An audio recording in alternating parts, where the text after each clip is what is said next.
નમસ્કાર દર્શક મિત્રો, આપના લોકપ્રિય કાર્યક્રમ શંખનાદમાં આપનું સ્વાગત છે. હું છું સુદાન ગઢવી. વિજયના વિવાદિત બોલ. સરકાર બનતા જ સત્તાધીશોનું અભિમાન માથે ચડીને બોલી રહ્યું છે. ભાજપના એક નેતાએ ખુલ્લેઆમ બફાટ કર્યો છે કે જેને મત નથી આપ્યા તેને કામ ન કરો. વડોદરા શહેર ભાજપ પ્રમુખ ડોક્ટર વિજય શાહે જાહેર મંચ પરથી વિવાદિત નિવેદન આપ્યું છે. જે લોકો વર્ષોથી ભાજપને મત નથી આપતા તેવા લોકો માટે ગ્રાન્ટના પૈસા વેડફવાનો કોઈ મતલબ નથી. ત્યાં ગ્રાન્ટના રૂપિયા ન વાપરવા જોઈએ અને ત્યાં વિકાસના કામો ન કરવા જોઈએ. જે લોકો ભાજપને મત આપે છે તેવા વિસ્તારના લોકો સાથે ઉભા રહી તેવા વિસ્તારના જ વિકાસના કામો કરવા જોઈએ. આ નિવેદન નેતાઓની હીન માનસિકતાનો પરિચય આપે છે. મતદાન પહેલા તમારી આસપાસ ફરતા નેતાઓ હવે આવી ભાષાનો પ્રયોગ કરી રહ્યા છે. તમે વિકાસના કાર્યો કરીને જનતા પર કોઈ ઉપકાર નથી કરતા. ભારતની 75% વસ્તી ગરીબ અને મધ્યમ વર્ગની છે. તેઓ પોતાના પરસેવાની કમાણીમાંથી ટેક્સ ભરે છે. ત્યારે કોઈ પણ વિસ્તારમાં વિકાસ કાર્યો થઈ શકે છે. પેટ્રોલ ડીઝલનો જે ભાવ છે તેમાં 50% તો માત્ર ટેક્સના રૂપિયા છે.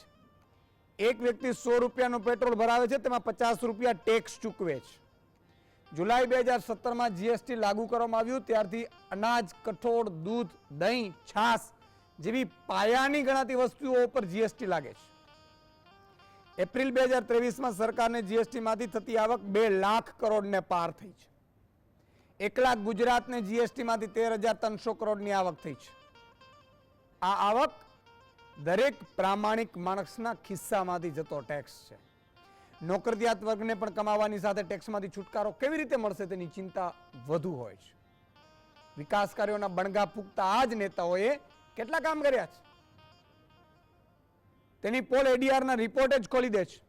રિપોર્ટ બતાવે છે ગત વખતે સરકારમાં ગુજરાતના સાંસદોએ વિકાસ કાર્યો માટે મળતી ગ્રાન્ટના 50% રૂપિયા પણ વાપર્યા નથી. 26 સાંસદોની કુલ 440 કરોડની ગ્રાન્ટમાંથી 220 કરોડ આ અણઆવડતના કારણે આ 26 ભાજપના નેતાઓ સાંસદો વાપરી નથી શક્યા. અને છતાંય આ પ્રજાએ ફરીથી 25 ચૂંટીને મોકલી દીધા છે. ગુજરાતના સાંસદો 100 માંથી 30 દિવસ સંસદમાં ગેરહાજર રહ્યા. તેમની હાજરી પૂરા 70% પણ નથી. આવા નેતાઓ પાસે તમે શું અપેક્ષા રાખીશું? વિકાસના કામો પર સર્વજ્ઞાતિ અને સમાજનો સરખો અધિકાર છે. પ્રજાના પૈસે ચૂંટાયેલા નેતાઓ લીલા લહેર કરતા હોય છે. જે શહેરના નેતા બોલી રહ્યા છે ત્યાં નેતાઓને કેટલા જલસા છે તેના આંકડાઓ પણ સામે આવ્યા છે. વડોદરાના નેતાઓ માત્ર ચા નાસ્તા પાછળ લાખો રૂપિયા વાપરી નાખે છે. મે 2022માં આરટીઆઈ હેઠળ માંગવામાં આવેલી માહિતીમાં ખુલ્યું છે કે આ જનસેવકોએ વડોદરાના ચા નાસ્તા પાછળ વર્ષે 6 લાખ રૂપિયા વાપરી નાખ્યા. મેયર, ડેપ્યુટી મેયર, સ્ટેન્ડિંગ કમિટીના ચેરમેન અને શાસક પક્ષના નેતાઓ ચા નાસ્તા માટે માત્ર એક વર્ષમાં 6 લાખથી વધુ રૂપિયાનો ખર્ચ કર્યો છે. હિસાબ માંડવામાં આવે ને તો નેતાઓએ દિવસનો 1800 રૂપિયાનો ખર્ચ માત્ર ચા પાછળ કર્યો છે. આ આંકડા 2 વર્ષ પહેલાના છે. હવે તો નકનો વધારો થઈ ગયો છે. નેતાઓને આટલા જલસા આ પ્રજાના ટેક્સના પૈસે હોય છે અને આ જ નેતાઓ વિકાસ કાર્યો કરીને ઉપકાર કરતા હોય એમ ફરી રહ્યા છે. ગ્રાન્ટ વાપરીને ઉપકાર કરતા હોય તેવો ઢોંગ કરી રહ્યા છે. શરમ આવી જોઈએ. મિત્રો, હૃદય હચમચી ઉઠે જ્યારે કોઈ ભારતના લોકશાહી દેશમાં એમ કે આ જગ્યાએ અમને મત નથી આપ્યા આપણને એટલે વિકાસ કાર્યો નહીં કરતા. તમારા બાપાનો બગીચો છે? તમે વિકાસ કાર્યો તમારા બાપાના ખિસ્સામાંથી કરીએ છીએ? તમારા બાપુજીના ખિસ્સામાંથી કરો છો? તમે તમારી મિલકત વેચીને વિકાસ કાર્યો કરો છો? આટલો બધો અહંકાર? તમે કોઈ પણ પાર્ટીના નેતાઓ અને મુખ્યમંત્રી કે એમના મંત્રીએ કે એમના પ્રદેશના નેતાઓએ માફી નથી માંગી હજી સુધી પ્રજાની. આપણા બાપુજીનો બગીચો છે ગુજરાત. સવારે ઉઠીને હું હમણાં અહીંયા કે મેકઅપ મેન છે એને હું પૂછતો હતો કે તમે મહિને કેટલો પેટ્રોલ ભરાવો છો? તો સાહેબ 3,500. મેં કીધું પરિવારમાં બીજો કોણ કોણ ભરાવે છે? મને કે મારો દીકરો 4,000 રૂપિયાનું ભરાવે છે મહિને અને મારી પત્ની પણ અંદાજે 4,000 જેવું થઈ જશે. એટલે 4 ની 4 8 9 10 11 ને 11,500 રૂપિયા એક પરિવારે ખાલી પેટ્રોલ ભરાવ્યો છે. એમાં 50% ટેક્સ છે. કેટલું? 45 થી 50% આસપાસ ટેક્સ છે. હવે એ 11,500 માંથી 6,000 રૂપિયાની આસપાસ, 5,500 રૂપિયા, 5,500 રૂપિયા ખાલી તમને ટેક્સ ચૂકવ્યો છે. અને ટેક્સ શેના માટે ચૂકવ્યો છે? કે તમે એના બાળકને સારું શિક્ષણ આપો, તમે રોડ રસ્તા સારા આપો, તમે સારી સ્કૂલ આપો, તમે સારી હોસ્પિટલ આપો, તમે એને મોહલ્લા ક્લિનિક આપો, તમે એના પગારદાર થઈ અને જેમ સિક્યુરિટી ગાર્ડ નોકરી કરે એમ નોકરી કરો, એટલા માટે ટેક્સ ચૂકવી રહ્યો છે. પણ તમે, એક ઉદાહરણ સાથે સમજાવવું છે. એક માલિકનો બંગલો છે, એ તમારો, જે અત્યારે દર્શકો જોઈ રહ્યા છે, તમે માલિક છો, તમારી પાસે એક બંગલો છે. તમે એવું વિચાર્યું કે બંગલામાં કોઈ આવી ન જાય, ચોરી ન કરી જાય, એટલા માટે એક સિક્યુરિટી ગાર્ડ રાખો. તમે સિક્યુરિટી ગાર્ડ રાખ્યો. પછી તમારે નાના સૂના કામ કરવા હોય કે ભાઈ બંગલાની આજુબાજુ ડેવલપમેન્ટ કરો, બંગલાની બાજુમાં દિવાલ બનાવો, તમે નીચે પાર્કિંગની વ્યવસ્થા કરો, એના માટે તમે એક માણસ રાખ્યો, જેને જનસેવક નામ આપ્યું. એને તમે પગાર ચૂકવો છો, સિક્યુરિટી વાળાને પગાર ચૂકવો છો. 15 દિવસ પછી તમે બંગલામાં આવો એટલે સિક્યુરિટી વાળા કહે, ભાઈ તારે અંદર નથી જવાનું મને પૂછ્યા વિના. તો તમને કેવી પીડા થાય? પછી તમે એનાથી અંદર સિક્યુરિટીનો ઝઘડો કરીને, આ તો બંગલો છે, હું માલિક છું, તું સિક્યુરિટી ગાર્ડ છે, તું નોકર છે. નહીં, તાર નથી જવાનું. એનાથી તમે આગળ જાઓ. એટલે તમે માણસ પેલો રાખ્યો હોય જે બંગલાના સાજ સજાવટ માટે, ઈ આવે કામ આપણે રૂટીન કરવા માટેના, એને આપણે 15,000 20,000 રૂપિયા આપીએ અને એ તમને એમ કે ભાઈ આ નહીં થાય, આવું જ થશે, તો તમે કાઢી મૂકો કે ને રાખો? બોલો બોલો, કાઢી મૂકો ને. તમે ભારતના, ગુજરાતના માલિક છો. આ જે સિક્યુરિટી ગાર્ડ વાળા છે ને, પોલીસ કર્મચારીઓ છે, વિવિધ સિક્યુરિટીના છે, નેતાઓ છે, આ જનસેવકો, એ બધા તમારા નોકર છે. તમે એને રૂપિયા આપો છો. હવે એક મેં કીધું કે મારા મેકઅપ મેન મહિને પેટ્રોલ ખાલી ભરાવે છે, એમાં 6,500 રૂપિયા ટેક્સ ચૂકવે છે આ ગુજરાત અને ભારતની સરકારને. એના બદલામાં એને શું મળે? 6,000 રૂપિયા મળે છે. તમે મને દિલથી કહો, તમને સવારે ઉઠો, બ્રશ કરો છો, પછી અનાજ, દૂધ, દહીં, હવે તો આ કંસમામાની જેમ આપણે દહીં છાશ ઉપર પણ ટેક્સ છે, જીએસટી છે. આ બધું તમે કરો, સવારથી સાંજ સુધી તમે ખાલી તમારી જરૂરિયાતની લખજો અને એના ઉપર તમે ટેક્સની ગણતરી કરજો. જીએસટી 5%, 18% અને 28% જીએસટી છે અને પેટ્રોલ ડીઝલ તો જીએસટીમાં સમાવ્યું નથી. આ બધું કરવા જાઓ એટલે 40,000 રૂપિયા કમાનાર વ્યક્તિ મહિને 18,000 રૂપિયા ટેક્સ ચૂકવે છે. મળે છે શું બાજુમાં? બાબુજીનું ઠૂલું મળે છે આપણે. અને છતાંય જે લોકોને આ કોર્પોરેટરો હોય એને 15,000 રૂપિયા પગાર આપીએ છીએ, ધારાસભ્યોને 1,17,000 રૂપિયા આપણે પગાર આપીએ છીએ, સાંસદોને આપણે પગાર આપીએ છીએ, કલેક્ટરને આપણે પગાર આપીએ છીએ, એસપીને આપણે પગાર આપીએ છીએ. આ એમને એમ નથી, બંગલો, ગાડી, એના બધાના આપણા ટેક્સમાંથી જાય છે. અને છતાંય માલિક થઈને બેઠા છે. નમાલા નેતા હોય ને એટલે આ અધિકારીઓ અને આ રાજકારણીઓ આપણા બાપ બનીને બેસી જાય છે. અને છતાંય તમને ગમે છે. આ પીડા છે. એમ કહી શકે કે વિકાસ, અરે ટેક્સ ચૂકવીએ છીએ, મત તો અમને ઈચ્છે એને અમે આપીએ, મત તો અમારો અધિકાર છે. અને મત માટે અને તમારા બાપુજીના ખિસ્સામાંથી તમે નથી આપતા રૂપિયા. રૂપિયા તમે આપો છો એ તમે ટેક્સમાંથી અમારી પાસેથી વસૂલ કરો છો. આજે અમદાવાદનો 8-9 હજાર કરોડનો બજેટ છે. 9,000 કરોડ રૂપિયો અમે તમને ચૂકવીએ છીએ, ત્યારે તમે એને કામગીરી કરો છો. પછી બીજા તો અલગ, અમે એક ગાડી ખર્ચીએ એટલે તમે ટેક્સ પેટે લઈ લો, રોડ ટેક્સ પેલા લઈ લો છો. અને એક રોડ એવો નથી ગુજરાતમાં જ્યાં ટોલ વગરનો હોય અને ખાડાનો હોય. અને ટોલ તમે 100 રૂપિયા, 150 રૂપિયા, હમણાં ચૂંટણી પતી એટલે ફરીથી રૂપિયા વધારી દીધા. ગેસના સિલિન્ડરના ભાવ વધારો છો, સીએનજીના ભાવ વધારો છો. આ તમારા બાપુજીનો બગીચો નથી, પણ આ તો અભણ પ્રજા છે, અથવા તો પ્રજા કોઈક નશામાં છે એટલા માટે તમને સહન કરી રહી છે. બાકી લાત મારીને કોઈને પણ કાઢી મૂકે. આવી રીતે બોલો.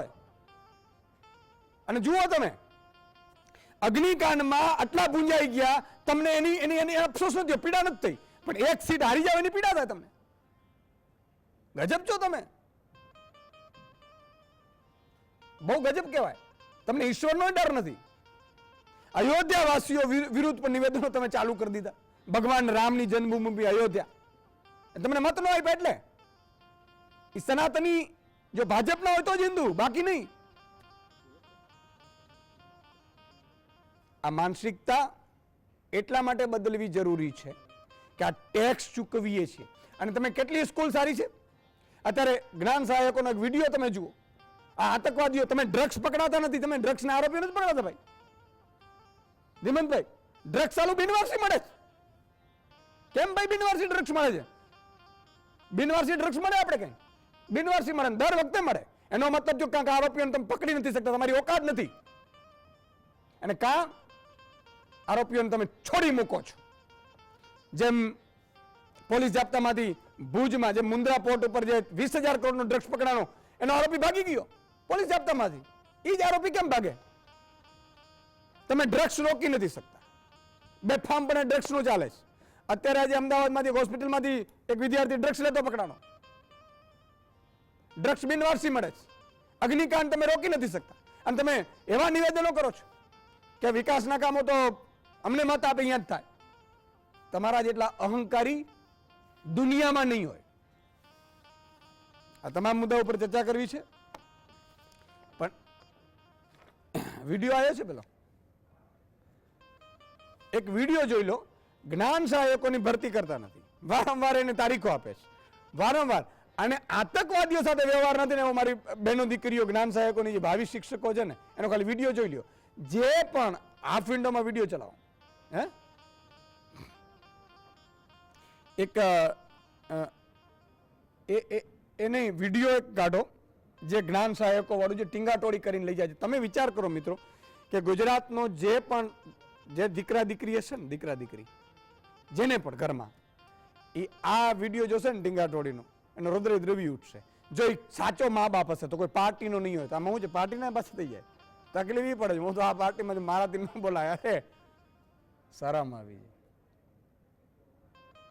આ તમે જુઓ, આ આપણી આ દીકરી છે, આના મા બાપને, આના મામાને, આના કાકાને શું વીતતી હશે? એનો હક ને અધિકાર લેવા જાય, તમે વિચાર કરો, ટીંગાટોળી કરીને લઈ જવાય છે. જેને આતંકવાદી સાથે વ્યવહાર ન થાય એવા વ્યવહાર થાય છે. તમે જુઓ, ધક્કા મારી જુઓ. એને કપડા, આપણી ઇજ્જત હોય માતા બેન દીકરીઓની, જોઈ લો.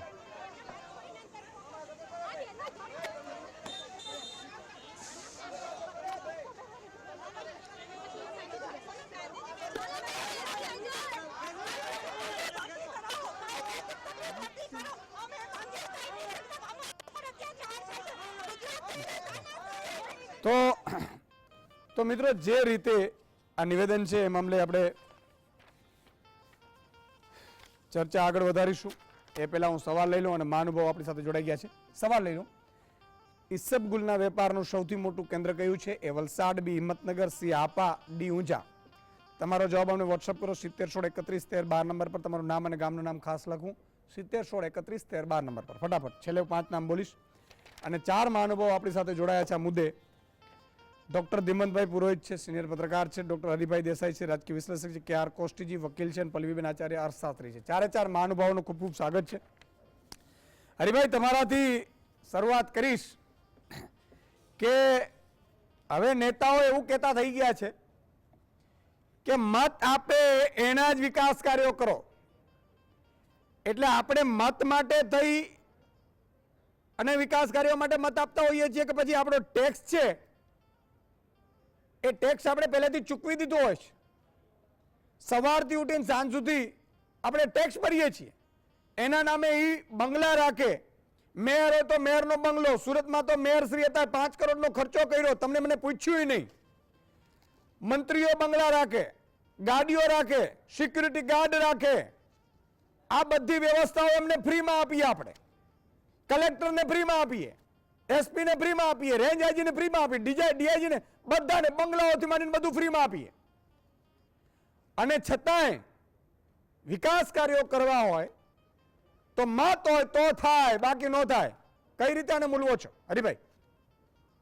ઈસુદાનભાઈ, તમે પાર્શ્વભૂ જે રજૂ કરી એ બહુ જ સૂચક છે, ચોંકાવનારી છે અને હૃદય દ્રાવી જાય એવી છે. મારો અવાજ પહોંચે છે? જી પહોંચે છે. હા.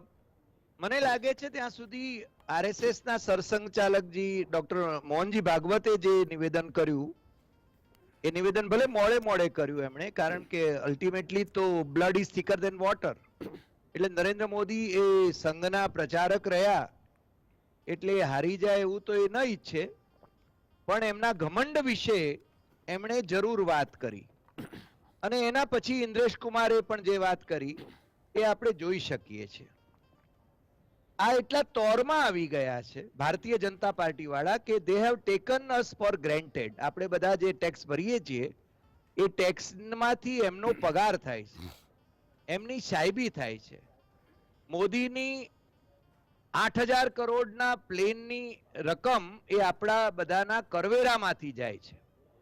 રાજ્યોમાંથી જે જીએસટીની આવક જાય છે એ પણ પૂરતા પ્રમાણમાં રાજ્યોને આપવામાં નથી આવતી, જે રાજ્યોનો ખરેખર શેર છે. અને લોકપ્રતિનિધિઓ કે અધિકારીઓ એ પ્રજાના નોકર છે એ વાત ભૂલી જાય છે. અને જે રીતે એમને આપણે બધા સાહેબો કહેવા માંડે, કારણ કે પહેલા છે ને વ્હાઈટ સાહેબો ગયા, અંગ્રેજો ગયા, પણ આ બ્રાઉન સાહેબો એ આપણે ત્યાં રહી ગયા. આપણે છે ને તમને ખ્યાલ હશે કે યુકે ની અંદર પ્રાઇમ મિનિસ્ટર પોતે પોતાની બેગ ઉપાડીને જાય છે, પણ આપણો પ્રાઇમ મિનિસ્ટર ક્યારેય પોતાની બેગ ઉપાડીને નહીં જાય, કારણ કે આપણે તો ત્યાં પટાવાળાઓની પલટન લગાવી દેવામાં આવે છે. આપણો ચીફ મિનિસ્ટર છે ને એ ક્યારેય પોતાની બેગ નહીં ઊંચકીને જાય. એટલે આપણે છે ને જે અંગ્રેજો ગયા, સાપ ગયા ને લીસોટા રહ્યા એમ કે છે, પણ મને તો લાગે છે કે સાપ જ રહી ગયા. અને ત્યાંનું જે એ વખતે જે ગુલામી હતી એ જ ગુલામીનું આ પ્રતીક છે. અને ભારતીય જનતા પાર્ટીના આ સંસદ સભ્યો અથવા નેતાઓ એ જે બેફામ નિવેદનો કરે છે, અથવા તો બિહારના જેડીયુના સાંસદ ઠાકુરે પણ જે રીતે નિવેદન કર્યું, મને લાગે છે એ આપણે કન્ડેમ કરવું જોઈએ, પ્રજાએ સમજવું જોઈએ અને પ્રજાએ અવાજ ઉઠાવવો જોઈએ.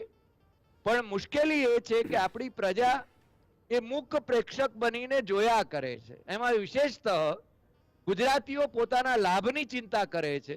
મારું કામ થાય છે ને એટલે એને છે ને બાકીનો બાજુવાળો જાય ખાડામાં, એની ચિંતા નથી કરતા. પણ એને એક દિવસ એવો આવશે, તમને પેલી ખ્યાલ હશે, મને લાગે છે આપણી સાથે ડોક્ટર પુરોહિત છે, પુરોહિતને તો એ કવિતા પણ યાદ હશે, હિટલરના સંદર્ભમાં જે કવિતા બહુ જાણીતી છે કે બાજુવાળાને માટે ધારો કે પકડવા આવ્યા કે એને કહેતા હતા ત્યારે અમે મૌન રહ્યા, પછી મારા માટે આવ્યા ત્યારે કોઈ નહોતું. એ આખી સ્થિતિ એવી થઈ રહી છે. ગુજરાતી પ્રજા એ અંગત સ્વાર્થમાં એવી રમમાણ છે કે એને જેને પોતાના હિત નથી જોવાતા. અને બીજું, તમે બહુ સરસ વાત કરી આજે અને બહુ જ સંવેદનશીલ વાત કરી કે શિક્ષકોનું તો માન જળવાવું જોઈએ. અને આ લોકો તો બીએડ થયા હોય કે પીટીસી થયા હોય તો એમની સીધી નિમણૂકો થતી હતી, એને બદલે ટેટ 1, ટેટ 2, ટાટ 1, ટાટ 2 આ બધા જે ખેલ શરૂ કર્યા રાજ્ય સરકારે, અને ભરતી તો કરતા નથી. દાડિયા મજૂર એના કરતા વધારે સોમાનભેર જીવી શકે છે એવી સ્થિતિમાં એમને મૂક્યા છે. એ અને ઉપરથી પાછા છે ને પોલીસ એમની મારઝૂડ કરે છે જ્યારે વાત પોતાની રજૂ કરવા જાય. અને તમને કહું કે આંદોલનકારી જે ગાંધીનગરમાં આજે જેમને આટલો બધો માર માર્યો એ બધા સૌથી વધારે મેરિટ વાળા હતા. એટલે મને લાગે છે કે પ્રજાએ પણ એને સમર્થન આપવું જોઈએ. અને વડોદરામાં જે રીતે ભાઈશ્રીએ નિવેદન કર્યું છે એને તો આપણે વખોડીએ જ છીએ કે બિહારમાં જે મેમ્બર ઓફ પાર્લામેન્ટે કહ્યું કે ભાઈ મુસ્લિમો અને યાદવો મારે ક્યાં ચા પાણી માટે આવે, પણ એમના કામ હું નહીં કરું કારણ કે એમણે વોટ નથી આપ્યા. મને લાગે છે કે આ પ્રકારની માનસિકતા એ વિકૃત માનસિકતા છે. મારા માનનીય વડાપ્રધાન નરેન્દ્ર મોદી એ 140 કરોડની જનતાના પ્રતિનિધિ છે. ભલે એને બહુમતી ન આપી હોય પ્રજાએ, આજે ધારો કે વડાપ્રધાન છે તો એમ ન કહી શકે કે હું પેલા 240 સંસદ સભ્યોનો જ અથવા તો એમને જીતાડ્યા એમનો જ પ્રતિનિધિ છું. 140 કરોડની જનતાનો એ પ્રતિનિધિ છે અને એની ફરજ બને છે કે 140 કરોડની જનતાનું કલ્યાણ એને કરવું જોઈએ. ઈસુદાનભાઈ. બિલકુલ, બહુ જ મોટી વાત કરી. ધીમતભાઈ, તમારી પાસે આવું, પછી પલ્લવીબેન પાસે જાઉં સમજવા માટે કે આ પ્રકારની હિંમત આવે. પ્રજાએ 30 વર્ષથી ભાજપને અહીંયા સરકાર ઉપર બેસાડે છે. તમે જુઓ, 14માં 26, 19માં 26, આ વખતે એક ઓછી કરી, પણ આમ પ્રજાએ છતાંય 25 ને 2 લાખ ને 5 લાખ ને જે લીડોએ આપી. આજે વારંવાર નેતાઓ એવું કહે છે, અયોધ્યામાં પણ ભાજપના મોટા નેતાઓએ ટ્વીટો કર્યા છે કૂતરા સાથે પ્રજાને સરખાવવાના, પછી ડિલીટ કર્યા. કોઈ ફોન ગયો હશે કે આવો ધંધો ન કરાય, એમ પાછા પ્રજા જાગી જાય. આ કોઈના નથી એ સ્થિતિ સાબિત થાય છે. અને હવે ભાજપના ગુજરાતના નેતાઓ એવું કહેતા થઈ કે અમે વિકાસ કાર્યો એમ નથી કરતા. હવે ભાઈ, તમે તો ટેક્સ લો છો, અને આપણી વ્યવસ્થા એવી છે કે તાલુકા પંચાયતમાં ચૂંટાય, સરપંચ ચૂંટાય ગામમાં, તો સરપંચ કંઈ પોતાના ખિસ્સામાંથી કંઈ વિકાસના કાર્ય નથી કરતા. એ ગામના પહેલામાંથી ગ્રાન્ટમાંથી કરે છે. આપણે જે ટેક્સ ચૂકવીને ગ્રાન્ટ આવે એનામાંથી કરે છે, બરોબર છે. તાલુકા પંચાયત હોય તો એવી વ્યવસ્થા છે કે 5-6 ગામ ઉપર તાલુકા પંચાયતનો સભ્ય હોય, એ પણ જે પાર્ટીનો સભ્ય, પણ એને 5-6 ગામોમાં બધામાં વિકાસ એને કરવાના હોય. એવી રીતે જિલ્લા પંચાયત, એવી રીતે ધારાસભ્ય છે, એવી રીતે સાંસદ છે, એવી રીતે મંત્રી અને મુખ્યમંત્રી ને પ્રધાનમંત્રી છે. પણ આવી રીતે નેતાઓ શું સંદેશો આપવા માંગતા છે? ઈસુદાનભાઈ, તમારો આખો મુદ્દો ખોટો છે. તમે દરેક વાતે વિરોધ કરો એ કઈ રીતે ચાલે? તમે જુઓ, વિજયભાઈએ જે કીધું એમની વાત સાચી છે. વિજય શાહ હોય કે વિજય રૂપાણી હોય, વિજયની સાથે જો વાંક મૂળે પ્રજાનો છે. લોકશાહીમાં તમને એક તક મળે છે કે તમે તમારું ઘર જે છે એ કોકને ભાડે આપ્યું, 5 વર્ષ માટે ભાડવાત રાખો અને 5 વર્ષે બદલી નાખો, બીજો ભાડવાત લાવો. હવે એ ભાડવાતને તમે બદલો લઈને 25 વર્ષ 30 વર્ષ સુધી એકનો એક ભાડવાત રાખો, તો ભાડવાતને સ્વાભાવિક એવો ભ્રમ થાય કે આ મારા બાપાની પેઢી છે, ઘર મારા બાપુજીનું છે, મકાન માલિકનું નથી. બની શકે, બની શકે. એમ જ બન્યું છે આ ગુજરાતમાં. આજે વિજયભાઈએ વાત કરી છે એ એમની જે ભ્રમણા છે એમાંથી આવે છે કે એમને લાગે છે કે ગુજરાત એમના બાપુજીની પેઢી છે. ગુજરાત 6.5 કરોડ ગુજરાતીઓનું નથી. હું ફાવે કરું અને આ લોકોને શરીરના એક ચોક્કસ ભાગ ઉપર લાત મારું તો પણ એ લોકો મને જ 156 આપશે, એમ મને જ 26માંથી 26 આપશે. 25-30 વર્ષથી આ ચાલે. એટલે સ્વાભાવિક છે કોઈ પણ માણસને આ ભ્રમ થઈ જાય, અને એ ભ્રમ માટે જવાબદાર ગુજરાતના એ 6.5 કરોડ નાગરિકો છે, પ્રજાજનો છે. એમાં તમે, હું ને મારા વડીલ મિત્ર હરિભાઈ પણ આવી ગયા. શા માટે કોકને આવા ભ્રમમાં રાખવા? એ એક મારી રીતે એક માનસિક રોગોની હોસ્પિટલના ડોક્ટર માટે એક કોપી બુક કેસ સ્ટડી છે. આજે તમે આજે નિવેદન જે આજે ટીવી ઉપર ચલાવો છો, જીએસ ટીવી ઉપર, કે જેના મને મત મળ્યા હોય એને માટે જો કામ કર્યું, બાકી કોઈને પૈસા ના આપો, એ લોકોને લાગે છે આ પૈસા એમના જ છે. ભલે તમે એમને ટેક્સ આપો. સવાર, તમે સાચું કીધું, સવારે ઉઠીએ ત્યારથી માંડીને હું તો કહું છું કે આપણે જન્મીએ એ પહેલાના, આપણે તમે ડિલિવરી હોમમાં કે હોસ્પિટલમાં જાઓ, તમે જાઓ એની સાથે તમારે ત્યાં આગળ ડિપોઝિટ ભરવી પડે છે, અને એ ડિપોઝિટ ઉપર ડોક્ટર ટેક્સ પણ ભરે છે. પ્રામાણિક ડોક્ટરો, હું તો માનું છું ડોક્ટરો તો પ્રામાણિક છે, માનીને ચાલીએ, આપણે માનીને ચાલીએ. વકીલો છે, ડોક્ટરો છે, એ બધા ઉપર કોઈ દિવસ શંકા ના કરવી, કારણ કે જ્યારે એમના હાથમાં આપણે લપેટાઈએ ત્યારે આ બધા શંકાના આપણે ફળ ભોગવવા પડે. એટલે આ જે પૈસા છે એ બધા તમે બ્રહ્મા છો. બની શકે. ઈસુદાન ગઢવી બ્રહ્મા છે કે મારા પૈસા જ મેં ટેક્સ આપ્યા. ટેક્સ આપ્યા એટલે જેમ વનમાં તમે કંઈક ઉમેદો પાછું નથી લેવાના, તમે એ ઉમેઈ ગયો વનમાં. પછી જે વડાપ્રધાન છે, મુખ્યપ્રધાન છે, મુખ્યપ્રધાનના થી માંડીને આ જે બધા ક્યાંયના પ્રધાન નથી, છતાં પણ બીજેપીએ જેમને પ્રમુખો બનાવ્યા છે, જેમને પ્રધાન નથી બનાવી શકતા એમને, એ લોકો બધા એમ જ માને છે કે ગુજરાત અમારું છે, આ પૈસા બધા અમારા છે, અમારે મન ફાવે એમ એનો વહીવટ કરીને વહીવટ થાય છે. ગુજરાતમાં ને દેશમાં પણ આપણે આ બધું જોયું છે છેલ્લા વર્ષોમાં. તો એનો વસવસો શાને? આ તમારા પાપનું ફળ છે. તમે તો મને લાગે ગયા અઠવાડિયે કર્મ ઉપર એક આખી 1 કલાકનું કર્યું, મોરારી બાપુ બની ગયેલા તમે ઈસુદાન ગઢવીમાંથી. તમે કર્મના આટલા મોટા જ્ઞાતા થઈને સમજી નથી શકતા વિજયભાઈની ભાવના. મને ખરેખર વસવસો થાય, એનાથી વધારે હું કઈ કહી શકતો એમ નથી. હરિભાઈ, ધીમતભાઈ વસવસો થયા છે, અને એ વસવસો વાજબી એટલા માટે છે, તમારે મારે પણ સ્વીકારવું પડે. ભૂલ, વાત સાચી છે યાર, કે મકાન તમે ભાડે આપો અને અમે 25 વર્ષ થાય ખબર છે કોર્ટમાં જાય છે, કે ભાઈ આ તો મારો જ છે, અને એને ખરેખર એને એવું જ થઈ જાય કે આ તો મારો જ છે. અને એટલે આમાં એ વાત એ સાચી છે, અને મને લાગે છે કે આ વિજયભાઈને સિરપાઓ મળે એવું બની પણ બની શકે શકે. કે ભાઈ જોરદાર ત્યાં આવું કર્યું એમ, બરાબર. ના, એમની એ લોકોમાં જે રીતની પ્રથા છે એ પ્રમાણે એની એક શું કહે છે ને, કાર્ય શિબિર કે બધું જે રાખે છે ને કર્મયોગીઓ માટે, હા, ચિંતન શિબિર, ચિંતન શિબિર. ચિંતન શિબિર. આ સાલું આપણને તો આવડે જ નહીં ને આવું હા. ચિંતન ને બિંતન. આપણે હા, તો ચિંતન કરતા હોય, હા. ચિંતામાં ફસાયેલા પામર માનવો છીએ, એટલે ચિંતન તો બી આપણને ક્યાંથી આવડે. એટલે આવી ચિંતન શિબિર સ્ટેચ્યુ ઓફ યુનિટી પાસે આ સ્પેશિયલ જગ્યા, ત્યાં બધું થાય. આ વિજય શાહના અધ્યક્ષ સ્થાને રાજ્યભરના કાર્યકરોની, મંત્રીઓની અને અધિકારીઓની પણ એક ચિંતન શિબિર થશે.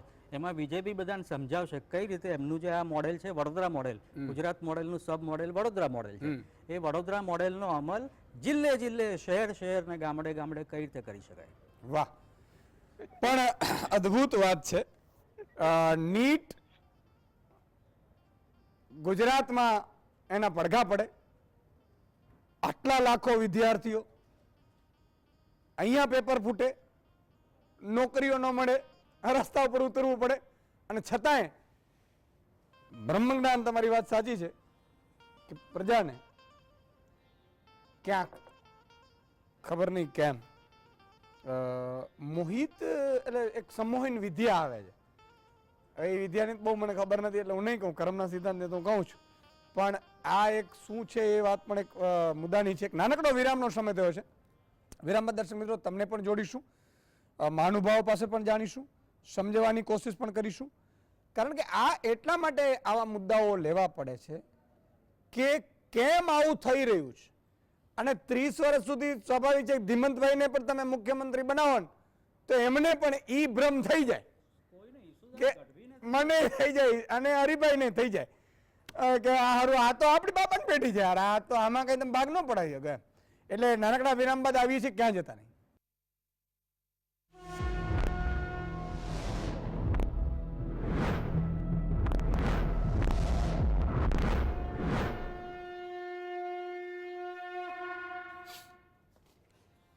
વિરામ બાદ દર્શક મિત્રો ફરીથી આપનું સ્વાગત છે. આમ તો પર્સનલ વાત છે, પણ થોડી ઘણી શેર એટલા માટે કરું કે જેથી કરીને ખબર પડે લોકોને. હમણાં કાલે રાજકોટ હતો, અગ્નિકાંડના પીડિતોને મળવા ગયેલો.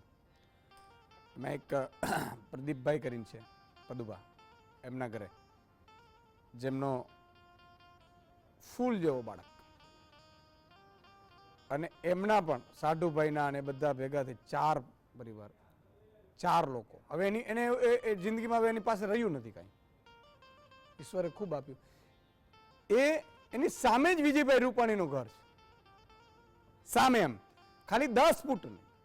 આ આપણી શેરીઓ ને સામે વિજયભાઈનું ઘર છે.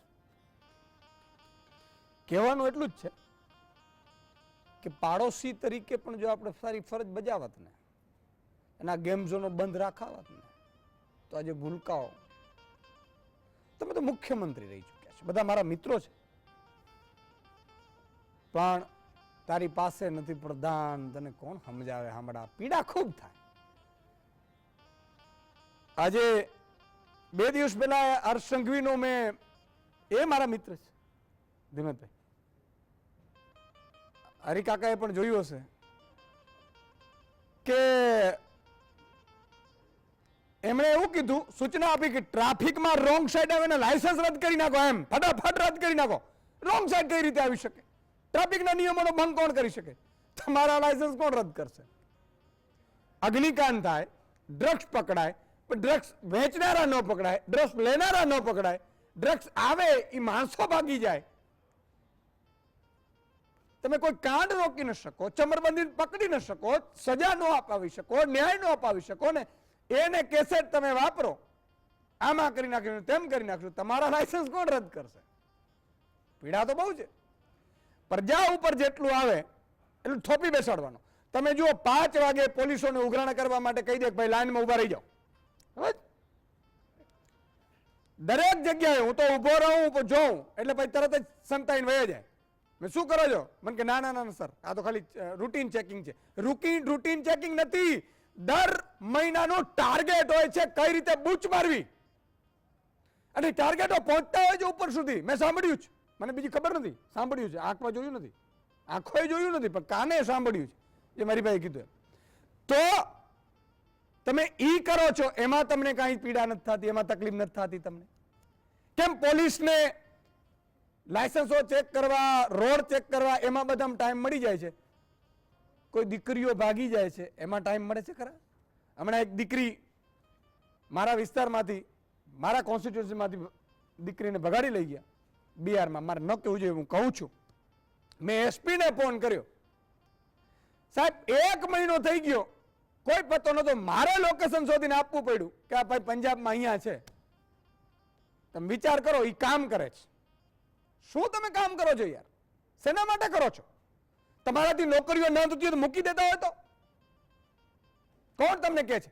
તમે મંત્રી તરીકે, મુખ્યમંત્રી તરીકે ન ચાલતા હોય તો મૂકી દો, રાજીનામું આપી દો. આ ગુજરાતને રેઢું કરી નાખ્યું છે સાહેબ. કોઈ આજે માન લો, આજે જામનગરમાં મોદી સ્કૂલમાં આગ લાગી, સારું થયું ભગવાને બચાવી લીધા બાળકો. શું કરી રહ્યા છો તમે? શું ધારો છો? પણ પ્રજા સહનશીલ છે, તમે કીધું એમ વાત સાચી છે. પલ્લવીબેન, તમારી પાસે આવવા માંગુ છું, સમજવાની કોશિશ કરવી છે.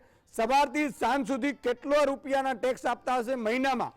એક 30,000 40,000 કમાનાર, એક શ્રમિક, એક ખેડૂત અને 1,00,000 1.5 લાખ કમાનાર, એ કેટલો ટેક્સ આપતો હશે? એટલા માટે કે આ બાપાનો બગીચો સમજી રહ્યા છે ને ખબર પડે કે પ્રજા કેટલો ટેક્સ ચૂકવે છે. ટેક્સની વાત હું પછી કરું, પણ યશુદાનભાઈ પહેલા આપણે એક વખત ચર્ચા કરીએ કે આપણે એક્ઝિટ પોલમાં મળેલા, બરાબર? ત્યારે આપણે વાત થયેલી કે આ વખતે શું લાગે છે. પછી આપણે પુરુષોત્તમ રૂપાલાનો જે રાજકોટમાં ઇસ્યુ થયેલો ત્યારે પણ આપણે મળેલા, ત્યારે પણ આપણે વાત થયેલી કે શું લાગે છે. પછી ઘણી વખત આપણે આ વસ્તુ વિશે ચર્ચા થયેલી છે. હવે તમે મને એમ કહો કે આટલી બધી સીટ જે આવેલી છે બહુમતીમાં, એ તમને કઈ શંકા નથી લાગતી? કોઈ વસ્તુ પર શંકા નથી લાગતી? પ્રજા વિરોધ કરતી હતી અને આપણે જોયેલું છે, આપણે એના પર ચર્ચા પણ થયેલી છે, આપણે ઇલેક્ટોરલ બોન્ડ પર બી ચર્ચા થયેલી છે. પબ્લિક છે એ જાણતી હતી, અને છતાંય જો આટલી બધી સીટ આવે તો એ કઈ શંકાને સ્થાન મને લાગે છે. હવે હું સ્પષ્ટતા નથી કરતી કે શું છે, પણ કઈક શંકાને સ્થાન છે. હવે બીજી વસ્તુ કે ટેક્સ આજે જે દિવસે રિઝલ્ટ આવવાનું હતું એના આગલા દિવસે દૂધમાં 2 રૂપિયા એ લોકો વધારેલા, એટલે આપણે કોઈના માથે ઠીકરા ના પડી શકીએ, કારણ કે ત્યારે નીટ એનડીએની ગવર્મેન્ટ નથી. એટલે કોને કહીએ કે ભાઈ તે દૂધમાં કેમ 2 રૂપિયા વધાર્યા? દૂધમાં વધાર્યા, આગલા દિવસે વધ્યા હતા, પછી બીજા દિવસે એનું રિઝલ્ટ હતું. અત્યારે જે ગવર્મેન્ટ છે એનડીએની ગવર્મેન્ટ છે, અને આ લોકો સવારથી ઉઠી અને જે ટેક્સની તમે વાત કરો છો, તો ટેક્સ 2 પ્રકારની પ્રજા છે, 2 પ્રકારના ટેક્સ ભરે છે. ડાયરેક્ટ ટેક્સ ભરે છે, ઇનડાયરેક્ટ ટેક્સ ભરે છે. ડાયરેક્ટ ટેક્સમાં તો ચલો હું કદાચ રિટર્ન નીલ ફાઇલ કરતી હોઉં, ના ડાયરેક્ટ ટેક્સ ભરું. આઈડીટી ઇનડાયરેક્ટ ટેક્સ છે, એ દરેકે દરેક વસ્તુ ઉપર, હું સવારે ચાનો કપ પીવું છું તો ચાની પત્તી ઉપર, શુગર ઉપર, દૂધ ઉપર, ત્યાંથી મારો ટેક્સ ભરવાનું ચાલુ થાય. રાત્રે સૂવું છું અને સૂતી વખતે જે જમું છું કે જે બી નાસ્તો કરું છું કે કંઈ પણ આખા દાડામાં મારા રૂટીનમાં જે પણ કંઈ છે એના પર હું ટેક્સ ભરું છું. ચાહે હું નાવા જાઉં તો સાબુ પર ટેક્સ હોય, હું બ્રશ કરું તો ટૂથપેસ્ટ પર ટેક્સ હોય. આ તમે ટેક્સની ગણતરી કરો તો માણસની 50% ઇન્કમ ફક્ત અને ફક્ત ટેક્સની પાછળ જાય છે. અને છતાંય જો બફાટ કરતા હોય, હવે મારે એને એ પૂછવું છે કે ભાઈ આજે તમે જેને વોટ નથી આપ્યો અને જો વિકાસ નહીં કરો તો ફર્સ્ટ થિંગ ઇઝ કે હાઉ ડુ યુ નો કે કોને વોટ આપ્યો અને કોને નથી આપ્યો? આ પહેલી વસ્તુ. ધેટ મીન્સ કે તમારા કંટ્રોલમાં છે કે કેટલી પ્રજાએ વોટ આપ્યો છે, કોને વોટ આપ્યો છે, તમારા કંટ્રોલમાં છે, તો તમે આવું કહી શકો. બીજી વસ્તુ કે સપોઝ બનાસકાંઠાની જે સીટ છે ટોટલી કોંગ્રેસની સીટ છે, શું બનાસકાંઠામાં તમે વિકાસ નહીં કરો? બનાસકાંઠાને સાવ સાઈડ પર મૂકી દેશો? તમે 140 કરોડ જનતાને જવાબ આપવા માટે જવાબદાર છો. ઇટ ડઝ નોટ મીન કે જાણે બીજેપીને વોટ આપ્યો એનો વિકાસ થાય અને બાકી બધાને એમને ગોઠણ સુધી પાણી ભરેલા હોય તો અમારે સહન કરવાનું. કેમ? તો કે અમે લોકોએ વોટ નથી આપ્યો. આ શું એ લોકો બફાટ કરી રહ્યા છે અત્યારે? અને આટલી બધી એક વખત એને પછાટ લાગી, સ્પષ્ટ બહુમતી નથી મળી, બહુ ફ્રેન્કલી કે ભાઈ સ્પષ્ટ બહુમતી નથી, અને છતાં જો આટલો બફાટ કરતા હોય તો વિચાર કરો સુદાનભાઈ કે આ લોકોને સ્પષ્ટ બહુમતી જે નારો લગાવ્યો હતો કે 400 પાર 400 પાર, તો આ લોકો આપણી શું હાલત કરે જો ખરેખર 400 પાર હોત તો. એટલે આ નિવેદન તો ચાલો આમ ખરેખર આઘાત લાગી ગયો કે મેં આજ સવારના પણ પેપરમાં વાંચ્યું કે આમ માણસ શું બોલી રહ્યો છે કે જેને વિકાસના કાર્યો કરવા હોય ટેક્સ બધી, હું તો કઉ છું even બેગર ભિખારી જે 5 રૂપિયાનું પાર્લીજીનું પેકેટ લે છે તો એ માણસે પણ ટેક્સ ભર્યો કહેવાય, ચાહે એને ગમે તેને વોટ આપ્યો હોય અથવા વોટિંગ નથી કર્યું ચલો, પણ તો બી એ વિકાસ માટે જવાબદાર છે કારણ કે ઇન્ડિયાનો વતની છે.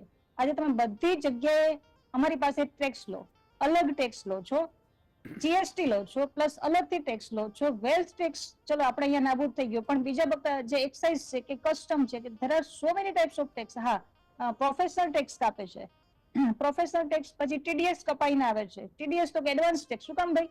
આજે ટીડીએસ પછી મારે રિફંડ મેળવવાનું, શું કામ મારા જે સેલેરી છે મારે શું કામ પ્રોફેશનલ ટેક્સ કાપો છો? શું કામ ટીડીએસ કાપીને મને આપો છો?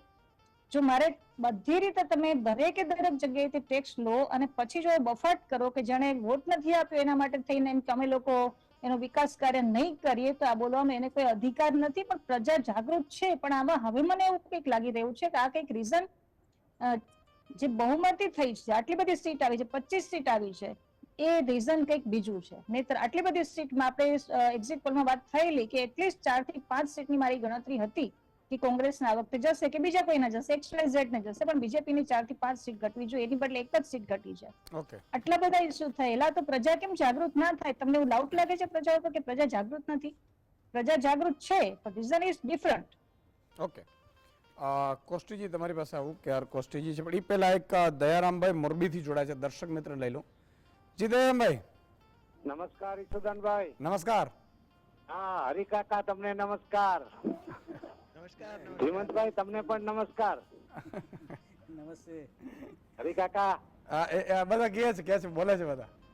હા હા, બોલો બોલો. હવે ઈશુદાનભાઈ રોજ તમારું શંખનાદ તો જોઉં જ છું અને મજા આવે. વાહ રે વાહ. અને હવે ઈશુદાનભાઈ મારે કહેવાનું ઈ છે હા, કે 30 વર્ષથી આ સરકાર છે કોંગ્રેસ શાસનમાં કેમ નથી આવતી? જો જેના મા બાપના સંસ્કાર જ ખરાબ હોય ને ઈશુદાનભાઈ, તો એમાં કઈ બીજું કઈ વઘારવાનું ન હોય. જે કુવામાં કાદવ ભરેલો હોય અને એમાં ડોલ નાખો તો આસનું પાણી આવે ખરું? ન આવે. એમ આ વિજયભાઈ કીધું એ સાચું કીધું કે મત દિયો તો જ વિકાસ કરશું એમ. એટલે જેટલા કોંગ્રેસમાં ગયા ને, કોંગ્રેસ વાળા ભાજપમાં ગયા ને, એ પ્રજાના કામ કરવા માટે જવું. એટલે આ એજન્ડા ફાઇનલ જ 25-30 વર્ષથી હાલે છે ગુજરાતમાં કે મત આપશો તો કામ કરશું એમ. બરોબર? બિચારા શું કરે, પ્રજા શું કરે? એટલે કુવામાં જેવું પાણી હોય ને, દોડવું હોય તો દોડવું આવે અને આસરું હોય તો આસરું આવે. બરોબર? જે વ્યક્તિ જેવો ભીતર હોય ને એવું એનું ઉચ્ચારણ થાય. બિલકુલ બિલકુલ દયારામભાઈ, ખૂબ નાની વાતમાં એને મોટી વાત કરી દીધી. ખૂબ ખૂબ આભાર. હરિકિશનભાઈ એક રાજકોટથી દર્શક મિત્ર છે. જી હરિકિશનભાઈ. જય માતાજી. જય માતાજી. અને બધા નમસ્કાર. ને આમાં હરિકાકા જોડાઈ ગયા થી બહુ આજે સારું લાગ્યું. હરિકાકા કીધું ને જોયા નતા. હા, હરિકાકા પાછા ક્યારેક ક્યારેક ગુલ્લી મારી જાય વધારે. અઠવાડિયે 10 દિવસ આવી જાય. છે હરિકાકા નું વાત બધી સચોટ હોય. હવે આ લોકોને અહંકાર આવી ગયો છે. પ્રજા બધે હરકી હોય, આને મત નો દેવા. મોગલ ની દયાથી ઘા છરકતો ગયો, નકર આ હોઈ ગયા હતા. અને ખોટે ખોટા કેજરીવાલ ને હલવાડી દીધા. માં મોગલ ની દયાથી આ થોડો ઘા છરકતો ગયો બેવડ્યો. હવે તો નાતે ઓલા નાઈડુ ફાઈડુ ને ડિસ્કો કરાવ્યા રંગાબીલા ને.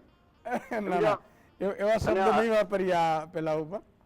અને હરિકાકા આવી ગયા ને એટલું સારું થયું. બહુ અહંકાર આવી ગયો. હું કરું 400 પાર રામ ના નામે મત. રામે જેને કીધું જાઓ ભાઈ, આ તમે ખોટી વાત કરો છો. આ લોકો હજી ભગવાનની દયાથી તમે લોકો વિપક્ષ બધે મજબૂત થઈ ગયો ને કે આ વાટકામાં ધાન નો રહેવા દે, ખાવા ધાન નો રહે. ઈશ્વર ભગવાન બધું સારું કરતો હોય છે. આપણે તો કારણ કે આ ઈશ્વર ઉપર ભરોસો રાખવાનો. ખૂબ ખૂબ આભાર હરિકિશનભાઈ. શબ્દો થોડા ઘણા આમ તેમ હતા, પણ આપણે ઈચ્છીએ કે સારી રીતે નોંધ લેવાય. કોષ્ટીજી, શું કહેશો? આપણી બંધારણ છે એમાં એવું છે કે ભાઈ તાલુકા પંચાયત, જિલ્લા પંચાયત, એમાં ટીડીઓ હોય અધિકારી તરીકે, પદાધિકારી તરીકે, તાલુકા પંચાયત પ્રમુખ હોય, સભ્યો હોય, બોડી હોય. જિલ્લા પંચાયતમાં ડીડીઓ હોય, એની ઉપર પ્રજાના પ્રતિ તરીકે જિલ્લા પંચાયતનો પ્રમુખ હોય અને ટીમ હોય. ધારાસભ્યોમાં ચીફ સેક્રેટરીથી માંડીને બધા અધિકારીઓ હોય, કલેક્ટરથી માંડીને, અને મુખ્યમંત્રી હોય. બરાબર છે? અને ત્યાં કેબિનેટ સચિવ હોય કેન્દ્રમાં, બધા અધિકારીઓ ઉપર, અને પછી એના ઉપર પ્રધાનમંત્રી હોય. એટલા માટે પ્રજાનો પ્રતિનિધિ હોય એટલે એ પણ કામ કદાચ પેલા લોકો ન કરે તો આ કરે. આવી રીતે બંધારણની વ્યવસ્થા છે. જે ટેક્સ આવતો હોય એમાંથી બધાના ગ્રાન્ટના ના અંતે બધા વિકાસ કામો કરવાના. છતાં આવી રીતે કેમ થતું હશે? સૌથી પહેલા વાત મારી એવી છે કે જો આ જે બીજેપીના નેતા છે અને બીજેપીના નેતાઓ છે કે જે લોકો ગમે તેમ ફાવે તેમ નિવેદનો કરે છે, એ ફક્ત આ લોકોને જે 30 વર્ષથી ગુજરાતમાં એ લોકોને શાસન મળ્યું છે એની ચરબી ચડેલી છે અને અહંકાર છે એનો. હકીકતમાં વસ્તુ એ છે કે ગુજરાતની પ્રજાએ, ગુજરાતમાં હું પણ રહું છું, હું પણ ગુજરાતી છું, પણ ગુજરાતની પ્રજાએ એકવાર ફરીથી ચિંતન કરવાની જરૂર છે કે આ લોકોને ધર્મના નામે સત્તા આપવાની જરૂર છે કે નહીં. કે દર વખતે કંઈ ને કંઈ ધર્મનું નામ લઈને જ સરકાર બનાવવામાં આવે છે. અને જે નેતાએ જે કીધું છે કે ભાઈ જ્યાં જે લોકોએ મત નથી આપ્યા એમને વિકાસના ત્યાંના કામો નથી કરવાના, તો એ નેતાને જો એણે ઓથ લીધી હોય, ધારાસભ્ય હોય, પંચાયતનો સભ્ય હોય, તો હકીકતમાં એની સામે ત્યાંની પ્રજાએ, ત્યાંના જે મતદારો હોય એ લોકોએ એની સામે પોલીસ ફરિયાદ કરવી જોઈએ. આ તો પણ શહેર પ્રમુખ છે એટલે અરે જે બી હોય, હું કહું છું કે ભાઈ શહેર પ્રમુખ હોય તો એને હકીકતમાં એ પાર્ટીએ, જો પાર્ટી બીજેપી જો એને એવા માણસોને રાખવા માંગતી હોય તો બીજેપીનો વિરોધ કરવો પડે બધાએ. કે એ એવા માણસો તો ચાલે જ નહીં. અને ગ્રાન્ટ એ કોણ છે? ગ્રાન્ટ એ કોના રૂપિયા છે? પ્રજાના રૂપિયા છે. આ બધા નેતાઓની જે જાહેરાતો થાય છે, એ લોકોના ફોટા ને સ્ટીકરો ને ફ્લેક્સ બેનરો કોના રૂપિયાથી થાય છે? પ્રજાના રૂપિયાથી થાય છે. અને હું આ જીએસટીના માધ્યમથી એક વાત, ગઈકાલની એક ઘટના કહેવા માંગુ છું કે ખેડા જિલ્લાના માતર તાલુકામાં રતનપુર ગામમાં કાલે પાણી, પ્રદૂષિત પાણી પીવાથી 700 માણસો હોસ્પિટલમાં છે. કુલ 3 માણસોની ડેથ થઈ ગઈ છે. એ સમાચાર ક્યાંય ફ્લેશ નથી થયા. અને જો આ સરકાર, જો આ બધી વસ્તુમાં, તમે મોરબી કેસમાં હું છું, આમાં રાજકોટમાં પણ મેં પક્ષકાર બનવાની અરજી કરેલી છે. આની પહેલા જેને કહેવાય કે લોકડાઉનમાં પણ જેને પ્રજાલક્ષી જે કામો કરવાના હતા એ બધી અરજીઓ કરેલી છે. કે હકીકતમાં એવું છે કે મારે વકીલ તરીકેનો અનુભવ છે અને 30 વર્ષથી હું વકીલાત કરું છું, પણ હું એવું અત્યારે જેને કહેવાય કે ભાઈ મને કોઈની ટીકા કરવી કે કન્ટેમ્પ્ચ્યુઅસ કોઈ સ્ટેટમેન્ટ નથી કરવું, પણ હું એવું કહી શકું કે હવે મોટાભાગે કોર્ટો પણ છે ને સરકારી ઓફિસની જેમ કામ કરતી થઈ ગઈ છે. એટલે બહુ મોટો પ્રશ્ન છે. આજે જે 700 માણસો રતનપુરમાં જે હોસ્પિટલોમાં છે, અને એક જેને કે સ્કૂલની અંદર એ લોકો CHC ઊભું કર્યું છે, આખો કેમ્પ ઊભો કર્યો છે, અને ત્યાં એ લોકોની ટ્રીટમેન્ટ થાય છે.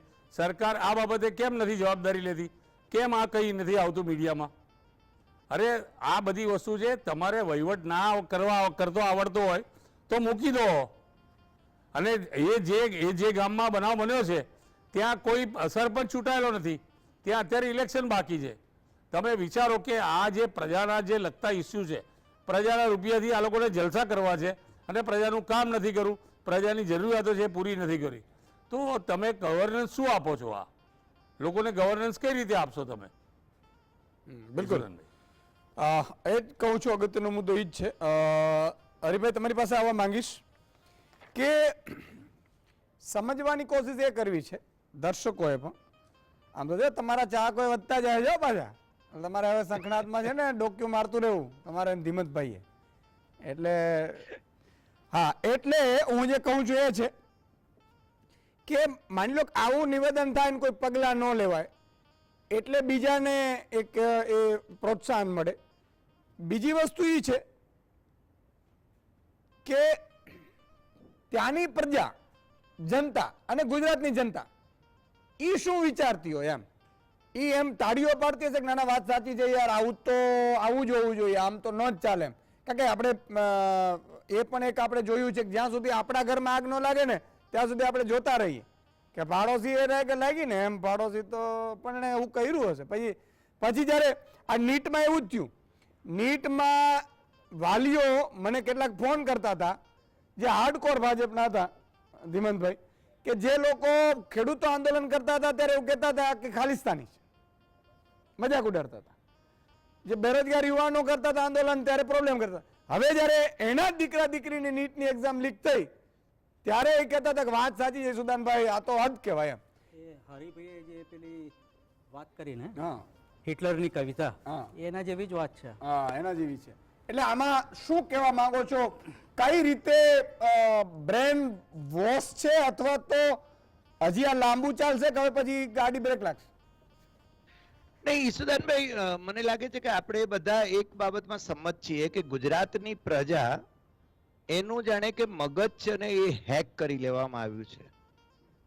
અને તમને નવાઈ લાગશે કે લોજિકલી આપણી પ્રજા વિચારતી નથી. હું ડોક્ટર પુરોહિતે જે હળવી શૈલીમાં પણ જે રીતે વાત કરી, જે હકીકત આપણે સંમત થયા વિના છૂટકો નથી એ બાબત સાથે, કે પ્રજા છે ને એ કેમ જાગતી નથી. તમને નવાઈ લાગશે. તમે હું ગઈકાલનો મારો અનુભવ, ગઈકાલ કે પરમ દિવસે હું છે ને ખેરાળુ મારે ગામ જતો હતો, બસમાં જતો હતો અને કંઈક વાત નીકળી તો વસઈ ગામ સાબરકાંઠાનું, એના એક પ્રફુલ્લ દેસાઈ એ છે ને એમ કે આ કેજરીવાલે તો બંગલો બાંધી દીધો એમ કે. મેં કીધું નરેન્દ્ર મોદી 500 કરોડનો બંગલો બાંધે છે કે વડનગરથી પૈસા ગયા હતા?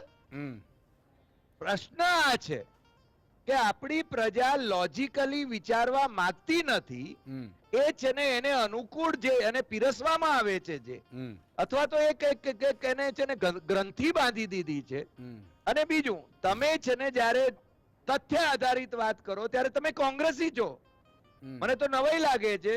હું તો ભારતીય જનતા પાર્ટીની સરકારમાં, કેશુભાઈની સરકારમાં કે નરેન્દ્ર મોદીની સરકારમાં ચેરમેન રહ્યો છું. ચેરમેન રહ્યા છે. અને મને છે ને ઘણા લોકો એમ કે તમે તો કોંગ્રેસી છો, તમે તો કોંગ્રેસી. વાત સાચી વાત કેવી એટલે તમે કોંગ્રેસી. મને લાગે છે, મને આજ દિવસ સુધી કોઈ એવી વ્યક્તિ મળી નથી કે જે છે ને લોજિકલી એમ કે ભાઈ તું અહીંયા ખોટો છે. હું કહું કે હું ખોટો હું તો સ્વીકારું, આપણે સ્વીકારવું જ જોઈએ હું ખોટા હોઈએ તો. પણ તમે છે ને તથ્ય આધારિત વાત કરો. જો એક બહુ સરસ વાત કરી દઉં ભાઈ, ડોક્ટર પુરોહિતને પણ આ વાત ગમશે. અયોધ્યામાં ભારતીય જનતા પાર્ટી હારી ગઈ. તમને ખ્યાલ હશે કે ભારતીય જનતા પાર્ટીની ટ્રોલ આર્મી છે ને અયોધ્યા નામની કોઈ કોન્સ્ટિટ્યુઅન્સી નથી એની વાત કરે છે. હકીકતમાં અયોધ્યા ડિવિઝનમાં 5 લોકસભા બેઠકો આવે છે, જેમાં રામ મંદિર જ્યાં અયોધ્યામાં થયું એ અધૂરા રામ મંદિરે છે ને પ્રાણ પ્રતિષ્ઠા થઈ.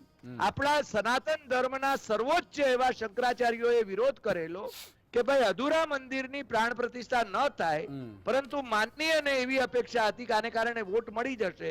પણ એ અયોધ્યા ડિવિઝનની 5 બેઠકો ઉપર, લોકસભાની બેઠકો ઉપર ભારતીય જનતા પાર્ટી હારી ગઈ. આ છે ને રામનો શાપ જ કહેવાય ને, ભગવાન શ્રી રામનો.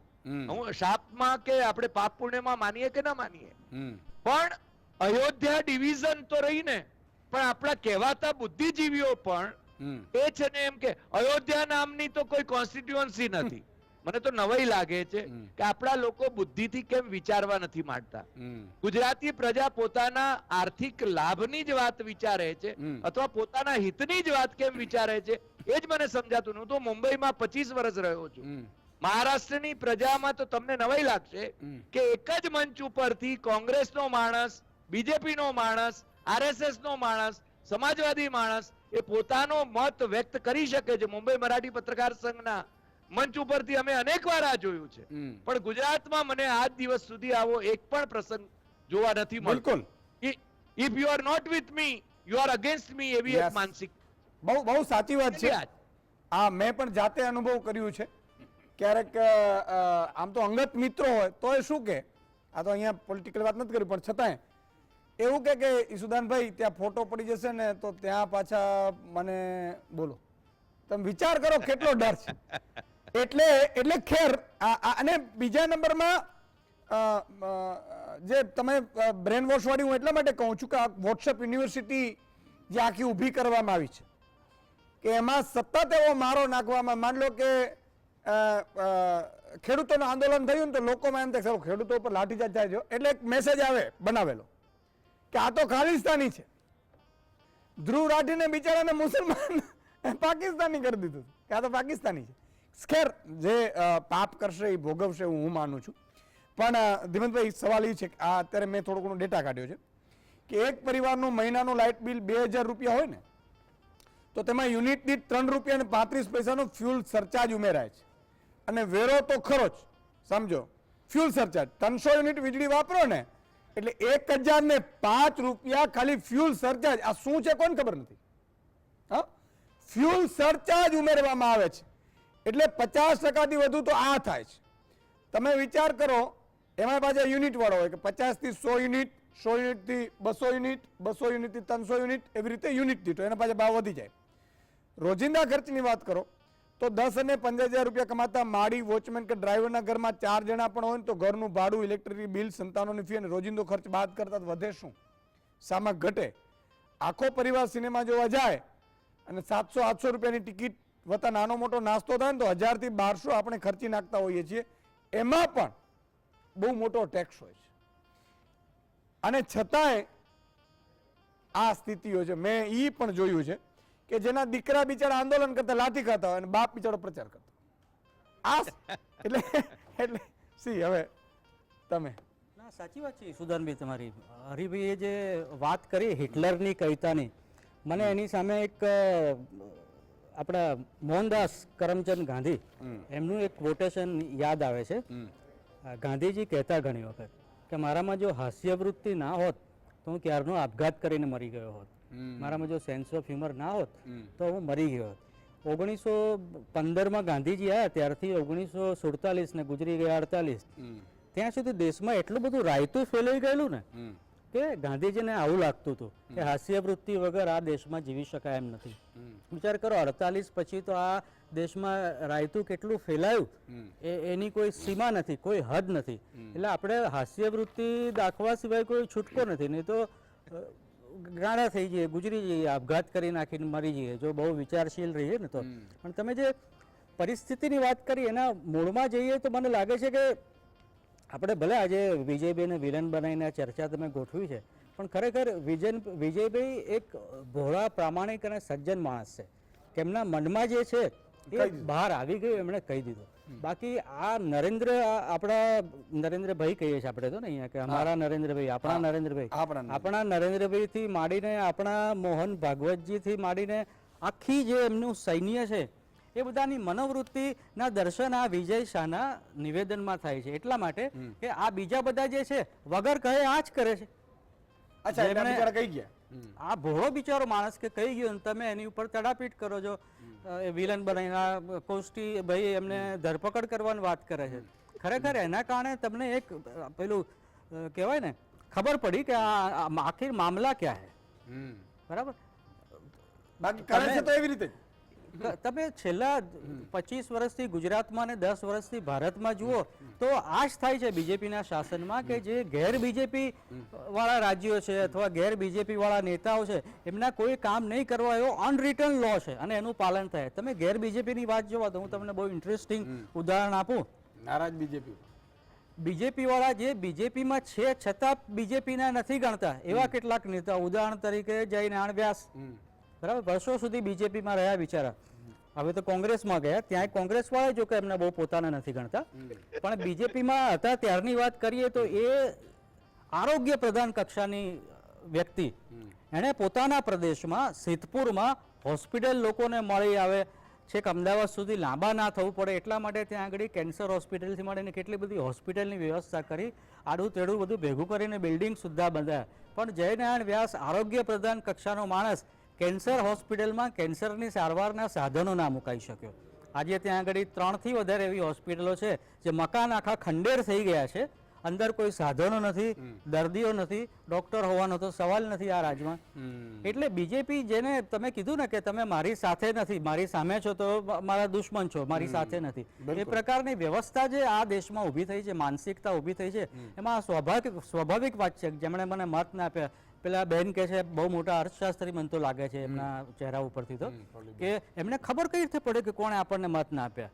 હવે દરેક જે આ પન્ના પ્રમુખો છે એ લોકોનું કામ જ આ છે કે એમના એરિયામાંથી કઈ સોસાયટીમાંથી કોણે કેટલા વોટ આપ્યા, અને જ્યારે હવે તો ઈવીએમ આવે ત્યારે ઉઘાડી ઓપન સિક્રેટ છે કે કયા ઈવીએમમાંથી કયા એરિયાના, કઈ સોસાયટીના, કઈ પોળના કેટલા વોટ નીકળ્યા એની નોંધ લેવાય છે. બીજેપી પણ નોંધ રાખે છે, કોંગ્રેસ પણ નોંધ રાખે છે. કોંગ્રેસ બિચારી હવે આમાં શું મજબૂત થઈ શકે એવા નિષ્ફળ પ્રયત્નો કરે છે, અને બીજેપી જેમણે વોટ નથી આપ્યો એમને સીધા કઈ રીતે કરી શકાય એના પ્રયત્નો કરે છે. અને એના માટે સૌથી મોટું ટૂલ આ છે કે જેમણે વોટ નથી આપ્યા એમના કોઈ કામ નહીં કરવાના. આ દેશની એક હકીકત છે, તમે માનો કે ના માનો. બિલકુલ, બહુ મોટી વાત કરી. સંક્ષિપ્તમાં પલ્લવીબેન. જી ઈશુદાનભાઈ, હું તમને ખાલી એટલું કહીશ કે મધ્યમ વર્ગની સિચ્યુએશન શું છે, આટલી ગરમીમાં આપણે જેને વોટ આપીએ અને જે થયું એ, પણ આટલી ગરમીમાં રાત્રે 3 વાગે એલાર્મ મૂકે, શું કામ? તો કે એસી બંધ કરવા માટે, લાઇટ બિલ વધારે ના આવે એની માટે થઈને. આ રિયલ સિચ્યુએશન મધ્યમ વર્ગની છે. ટેક્સ ભરીએ છીએ છતાં પણ રાતના 3 વાગ્યાનો એલાર્મ મૂકીએ, બરાબર, કે એસી બંધ કરી દે ને તો લાઇટ બિલ વધારે આવશે. આ અત્યારે મધ્યમ વર્ગ પીસાઈ રહ્યો છે, અને છતાંય માણસ ખબર નહીં કેમ આ વખતે શું થયું એ નવાઈ જ કહેવાય. ઈવીએમ હેક થયું છે કે ગમે તે, what may be the reason. ના ના ના એવું નથી. આ જેમ ધીમતભાઈએ કીધું, આ પ્રજા છે બિચારી બહુ ભોળી છે, અને પ્રજાને છે ને હા એટલે એમ હરીભાઈ અત્યારે કેમ બસમાં જતા હતા એમ કીધું ને કે બંગલો બનાવી લીધો એમ. આજના એમના કલાકના ચર્ચામાં સૌથી મોટો જે ટેક અવે મુદ્દો હતો, એમણે કીધું કે ઈવીએમ તો હેક થાય છે કે નહીં, હજી સંશોધનનો વિષય છે. પણ માણસોના મગજ હેક થઈ ગયા છે, એને માટે કોઈ સંશોધનની જરૂર નથી. જી કોસ્ટિબેન, હવે મારે એટલું જ કહેવાનું છે કે ગુજરાતમાં જે લોકો શાસન કરે છે એ હકીકતમાં 2 જણાએ જે નરેન્દ્ર મોદી અને અમિત શાહે જે ગોઠવણ કરી છે, આ બધા પેદાઓ છે. આ એ ઉપરની સૂચનાથી જ બધું થાય છે. એટલે તમારે મારા કહેવાથી અહીંયા કંઈ થવાનું નથી. પ્રજાએ જ બહાર આવવું પડે અને પ્રજાએ પરિવર્તન લાવવું પડે, તો જ આ કંઈ થાય. બાકી આ લોકોની તો જેને કે 30 વર્ષથી રાજ કરીને એવી ચરબી ચડી ગઈ છે કે આ બધાને બહાર કાઢવા પડે અને સત્તામાં બહાર. અને બીજી વસ્તુ કે ગુજરાતને જ અન્યાય કેમ થાય છે? આજે લોકલ ડેવલપમેન્ટ એરિયા ફંડ છે જે, એ કેમ ગુજરાતમાં 50% રિલીઝ થાય છે, બીજી જગ્યાએ વધારે થાય કેમ, ગુજરાતમાં કેમ નહીં? ગુજરાતમાં કોણ બોલશે? પટાવાળો એના સાહેબને થોડી કહે કે ભાઈ ઊભો થાતું. બિલકુલ, પટાવાળો સાહેબને ના કહી શકે. એટલે ગુજરાતના નેતાઓની મિનિસ્ટ્રીની હાલત આ છે. એટલે ક્યાંથી ગુજરાતના લોકોનું ભલું થાય? એટલે વિકાસ કામની વાત જ નથી. બરોબર. આ તો વિકાસ કામને એક તરફ લઈ જવાની વાત છે, અને એમાં પણ પોલરાઇઝેશન છે એક જાતનું, કે ડર, જે લોકો વોટ નથી આપતા એ લોકોને ડરાવવાના છે, અને જે લોકો આપે છે એમને પાકા કરવાના છે. આ રાજકારણ છે. એટલે ટૂંકમાં જે વસ્તુ એ છે કે ભાઈ બીજા જ મુદ્દા ઉપર લઈ જઈ અને છૂટે. મને એ જ હશે કે નરેન્દ્રભાઈના વખતમાં આપણે આ બધી ફિક્સ પેન બધું આવ્યું હતું, ત્યારથી સરકારની સીટો વધતી ગઈ. અરે સમયનો અભાવ છે. 2001 થી નરેન્દ્ર મોદીનું શાસન આવ્યું અને અત્યાર સુધી હકીકતમાં એક પેઢીને નોકરી વગરની રાખી છે. જગ્યાઓ નહીં ભરીને 5 વર્ષ સુધી ભરતી નહીં કરીને કેટલા લોકો લોકપ્રિય ખૂબ છે. જો લોકપ્રિય છે, લોકો મત આપે છે. ના, લોકપ્રિય નહીં. પોપ્યુલેશન એ ગવર્નન્સ નું માધ્યમ નથી. ગુડ ગવર્નન્સ એ જે હોય, પણ જો ચૂંટાઈ આવે છે તો ભાઈ માનવું એ રીતે ના કહેવાય. 25 લોકોએ એવું કીધું કે નરેન્દ્રભાઈ નામે, અરે તાલુકા જિલ્લામાં આમાં એવું છે કે ધર્મના નામે ધંધો કરે છે. આ પાર્ટી ધર્મના નામે ધંધો કરે છે, એટલા માટે આ સિચ્યુએશન ઊભી થઈ છે. સમયનો અભાવ છે એટલે ડોક્ટર હરિભાઈ, ડોક્ટર ધીમતભાઈ, કેઆર કોસ્ટિજીન, પલ્લવીબેનનો ખૂબ ખૂબ આભાર. મિત્રો, સવાલનો જવાબ લઈ લઈએ. ઇસબગુલના વેપારનું સૌથી મોટું કેન્દ્ર કયું છે? તો સાચો જવાબ છે ઊંઝા.